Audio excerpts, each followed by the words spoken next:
ఈ రోజు నుంచి మీ అందరి బతుకులు మారాయి. హైదరాబాద్ నుంచి బెంగళూరు నుంచి ఫ్రెండ్స్ తో మందు తెప్పించుకుండేకి అడక్క తినే బతుకులు పోయాయి.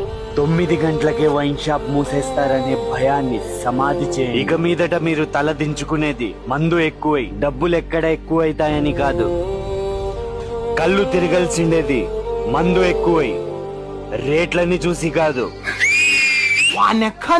ఏం చెప్పినాడు రావాడు? ఇక నుంచి రెడ్ లేబుల్ మనది, బడ్వైజర్ మనది, జానీ వాకర్ మనది. బార్ షాప్ తెరుస్తానే మీకన్నా ముందు నేనుంటా. మీరు మందు తెస్తే స్టఫ్ నేను తెస్తా, మీరు వాటర్ ప్యాకెట్లు తెస్తే గ్లాసులు నేను తెస్తా. మీరు కేస్ బీర్ తెస్తే ఎత్తిన బీరు దించకుండా తాగే కైపాట్నవుతా.